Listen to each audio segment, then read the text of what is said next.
Time to check in with Quincy Mayor Thomas Koch and get our weekly City Hall update here on a Tuesday morning. Mayor, it snowed last night. Just a little, Joe. It is March. Anything can happen in March.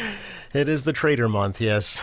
It's a little reminder that winter's not going to give up without a fight, unfortunately. That's right, exactly. But in speaking with your Commissioner of Natural Resources last week, lots of fun stuff planned once the weather does improve. A lot of park work. Cleaner, greener is going to be more important than ever this year, I think. Yeah, all of the above. I mean, it's a tricky time of year for the park department because the ground is still pretty muddy, and baseball, softball, they all want to be on the field. So getting them prepped is a balance, and but they work at it. They work hard at it. I noticed outside my window at City Hall, the grass is starting to turn a little bit. So it's progress. We're getting there slowly but surely, yes. Absolutely. Two things I'd like to chat about this morning, Mayor, if it's okay. Number one, the vote last night by the Quincy City Council to approve the appropriation for new firefighter turnout gear, and your reaction to that vote. I'm pleased. I'm grateful the council saw the wisdom in it. I know a lot of work was done by the union, by the department, the chief and the team.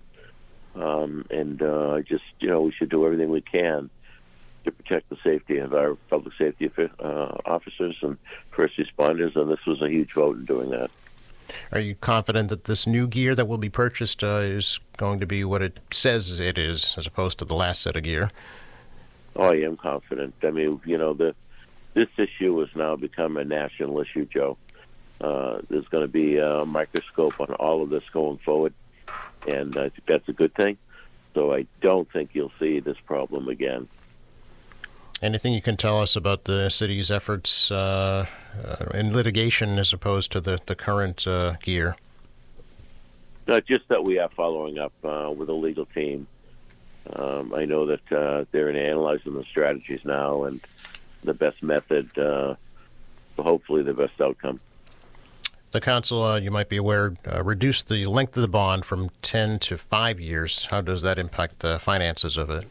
I haven't seen the language in the bond, Joe. As you know, I don't go to the meetings. Mm-hmm. I did get a report that had passed, so it's all in the language, in the writing. So, we always look at what is the best financial decision for the city.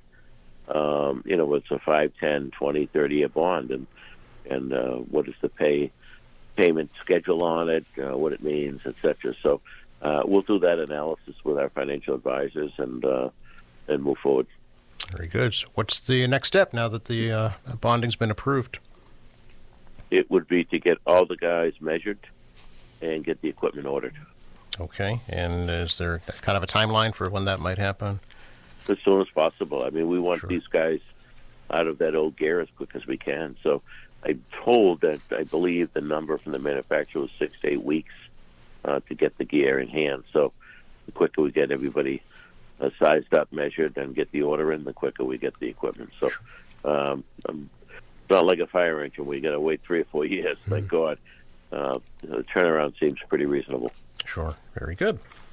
Also, Mayor, quite a well-attended meeting last week regarding the future of Eastern Nazarene College held at Central Middle School. How do you think it went? I think it went very well, Joe. We had a lot of comments and compliments from people in the way we structured it. If this was just a meeting in the auditorium and people come up one by one to the microphone, unfortunately, meetings like that tend to get into a session of complaints rather than something more positive. And I think what happened by breaking out into the various categories throughout the gym and cafeteria, it allowed people the people that may not want to get up to a microphone because they get nervous about it, but very comfortable at each of the tables, make their comments, write them down if they wish.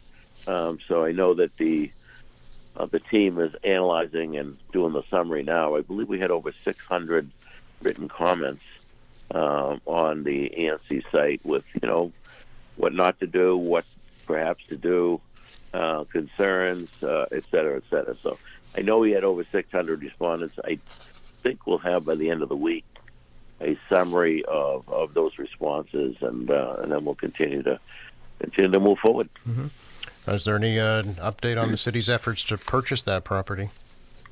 I would suggest we're very close with ENC on a number, and once that's established and we sign a purchase or sale, which obviously would be contingent upon a vote of the Quincy City Council, that's another step in the process. So, we're getting close, and I would expect that probably because ANC doesn't have a lot of time either on this. They need to move more quickly on this. They do have debt on the property. They want to get squared away.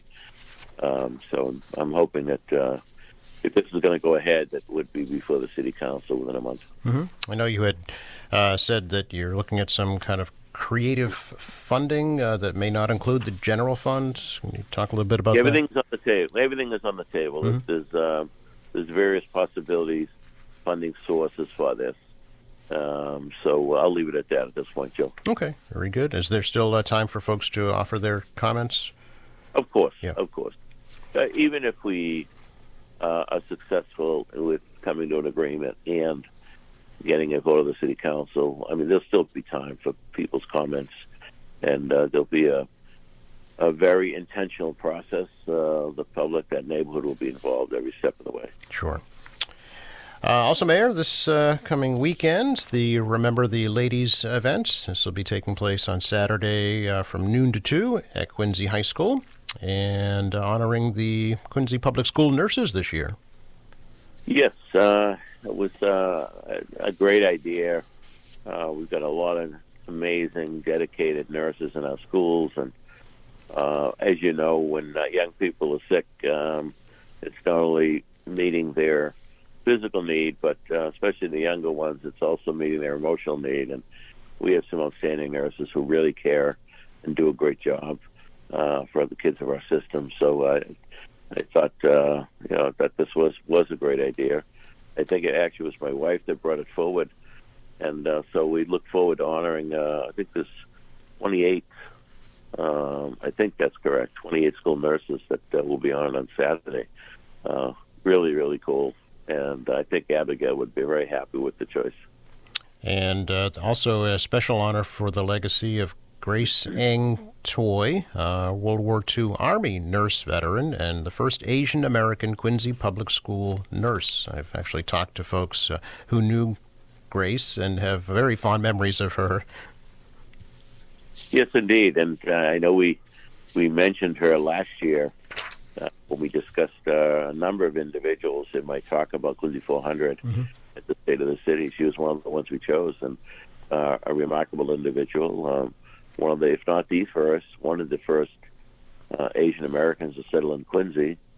Served their nation, of course, in World War II, and then came home and served her community as a school nurse. So, great story, and it's nice. And I know this year we're celebrating the 250th, but it's nice to remind everybody that there were those that came before us. There were those that, crossed that frontier, dealt with a lot of issues and made life easier for us.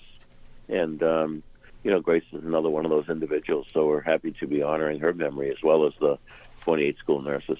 Yeah, again, that's this Saturday, noon to 2 at Quincy High School. It is free, and it's important to mention, too, that some grant funding from the state's being used to put this on as well. Always a good thing. We love grant money. And also the Adams National Historical Park will be having their own Remember the Ladies events this weekend, too, that folks can partake of as well. So lots going on for sure. And as everybody knows, Joe, that term, Remember the Ladies, comes from the lips of Abigail Adams. Yes. When she was writing to John about how they were forming the laws of the nation and the Constitution. And Abigail told him to remember the ladies. So it's a great honor to remember the incredible contributions Abigail Adams made to this nation. Absolutely. Always good to talk to you, Mayor. Appreciate your time. You as well, Joe. Take care. Yep. Bye-bye.